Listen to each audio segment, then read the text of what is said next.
और इस वक्त की जबलपुर से बहुत बड़ी खबर सामने आई है। 27% आरक्षण को लेकर इस वक्त की बेहद बड़ी जानकारी। अब आने वाले समय में रेगुलर सुनवाई होगी इस पूरे मामले को लेकर। ये बड़ी खबर इस वक्त सामने आ रही है। ओबीसी 27% आरक्षण से जुड़ी बड़ी खबर है। 24 जून से होगी मामले में रेगुलर सुनवाई।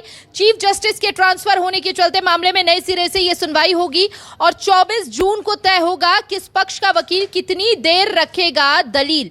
इसके साथ आज भी सुनवाई टालने की मांग की जा रही थी और ये सुनवाई टालने की मांग उस वक्त की जा रही थी, सोचिए जरा, कि जब सुप्रीम कोर्ट ने साफ तौर पर निर्देश दे दिया था कि 3 महीने के अंदर अंदर इस मामले में सुनवाई हो और जल्द से जल्द जो भी नतीजा है वो सामने आए। उसके बावजूद इतनी लेट लतीफी हुई, इतनी देरी हुई और अभी सुनवाई टालने की मांग की जा रही थी। ओबीसी के वकील शशांक रत्नू के विरोध के बाद कोर्ट ने सुनवाई टालने से इनकार कर दिया।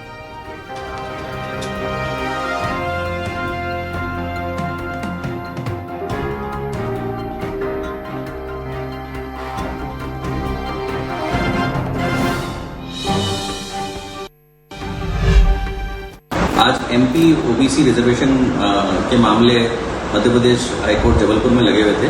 उसमें यह तय हुआ कि अब अगली डेट इसकी वेडनेसडे से रखी जाएगी और नियमित सुनवाई होगी। ऐसा इसलिए हुआ कि जो चीफ जस्टिस साहब पहले इन मैटर्स को सुन रहे थे, जस्टिस सचदेवा जी, उनका एलिवेशन हो गया और वो सुप्रीम कोर्ट में अपॉइंट हो गए। इस कारण से नई बेंच आई आज और ओबीसी पिटिशनर्स की तरफ से मैं एडवोकेट शशांक रत्नू, हमने हमारा पक्ष रखा कि चूंकि ये मामला बहुत दिन से लंबित है तो इसकी जल्द त्वरित सुनवाई हो, नियमित सुनवाई हो, दैनिक सुनवाई हो। इस पे संज्ञान लेते हुए जज साहब ने, बेंच ने भी यही कहा कि इसकी सुनवाई हम डेली करने को तैयार हैं। ऑलरेडी सुप्रीम कोर्ट में डिले हो चुका है। हालांकि कुछ पिटिशनर्स की तरफ से एक दलील थी कि अभी छुट्टियां चल रही हैं और सीनियर एडवोकेट्स अवेलेबल नहीं होंगे। इस पर हमने विरोध जताया और फिर यह तय किया गया कि 24 तारीख को वेडनेसडे को, बुधवार को लॉजिस्टिकल हियरिंग रखी जाएगी। ये तय किया जाएगा कौन लोग, कितने एडवोकेट दोनों पक्ष से कितनी देर आर्ग्यू करेंगे और फिर सुनवाई प्रारंभ हो जाएगी।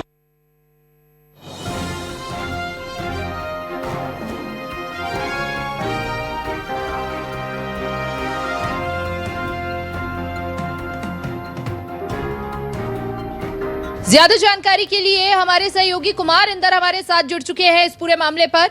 कुमार इंदर से समझते हैं। कुमार इंदर, लेट पर लेट और कितनी देरी इस पूरे मामले में देखने को मिलेगी? पहले ही सुप्रीम कोर्ट के निर्देश की अवहेलना यहां पर की गई है और अब भी देरी की बात कही जा रही थी। हालांकि अब जो है रेगुलर सुनवाई की बात इस पूरे मामले में कह दी गई है, लेकिन जब इसमें रेगुलर सुनवाई होगी तो कितना बदलाव आने की संभावना जताई जा रही है इस पूरे मामले में? देखिए, अच्छी बात यह है कि हाईकोर्ट ने ये कहा है कि इस मामले को 24 जून से लेकर रेगुलर सुनवाई करेंगे।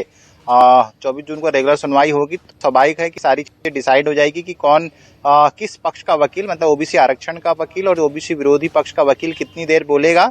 और सरकार को भी इसमें समय तय किया जाएगा, उनका दिन तय किया जाएगा, घंटे तय किया जाएगा कि सरकार के पक्ष में है वो कब अपना पक्ष रख सकती है। ये तो ठीक है, लेकिन दूसरी बात ये है कि इसमें दूसरी बात ये देखा जाए कि इसके पहले भी 3 बार हाईकोर्ट में इस मामले की सुनवाई हुई और ओबीसी विरोधी पक्ष ने अपनी दलील रखी और अनफॉर्चुनेटली क्योंकि वो टेक्निकली भी है कि यहाँ के चीफ जस्टिस का सुप्रीम कोर्ट जाना हो गया, लिहाजा फिर से नई बेंच में ये मामला लगा है और वहाँ पर फिर से इस पर जिरह सब शुरू होगी। तो कह सकते हैं कि एक लंबा समय सुप्रीम कोर्ट से फरवरी में केस ट्रांसफर हुआ था, से लेके अब तक जो समय है वो ये कह सकते हैं कि ऐसे ही चला गया।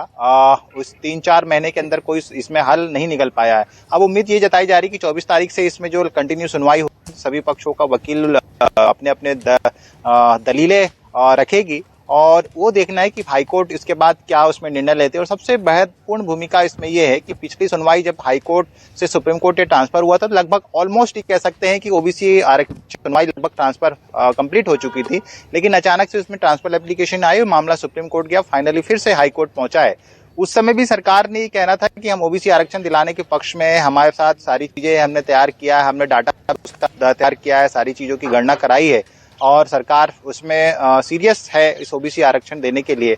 लेकिन बार बार यही दलीलें हाईकोर्ट में दी जाती है, चाहे इंदिरा साहनी जजमेंट हो या दूसरी जजमेंट हो, जिसमें कहा जाता है कि यदि ओबीसी आरक्षण बढ़ाते हैं तो 50% जो आरक्षण सीमा है उसका वायलेशन होगा, कानून का उल्लंघन होगा। लेकिन ये बात समझनी होगी, ओबीसी विरोधी पक्ष को भी ये दलील नई तरीके से देनी होगी कि जब ईडब्ल्यूएस आरक्षण सरकार ने जब लाया था 10% पार्लियामेंट से, हालांकि इसको कॉन्स्टिट्यूशनल पार्लियामेंट बहस की गई थी, उसके बाद संविधान बनाया गया था, तो उस समय ही सारे स्टेट्स में 50% का जो आरक्षण की समय सीमा थी वो ऑलरेडी एक्सीड हो चुकी थी। तो ऐसे में ये तर्क देना कि ओबीसी आरक्षण यदि लागू करते हैं तो कानून का, संविधान का उल्लंघन होगा और तमाम केसों के उदाहरण देते। देखिए उसके बाद अमेंडमेंट हो चुका है और ये इंदिरा साहनी के जजमेंट में ही सिर्फ एक जजमेंट की बात को उसकी करते हैं, लेकिन इंदिरा साहनी के उसी जजमेंट में ये भी कहा गया है कि एब्सोल्यूट जिस स्टेट्स की होगी तो उस स्थिति में कंसीडर स्थिति को किया जा सकता है। देखिए उस बात को ओबीसी पक्ष के वकील बराबर रखते आए। और इस रेगुलर सुनवाई पर सभी की नजर रहेगी कि कितनी राहत मिलती हुई इस आरक्षण को लेकर नजर आने वाली है प्रदेशवासियों को। बहुत बहुत शुक्रिया आपका कुमार इंदर, तमाम जानकारी साझा करने के लिए।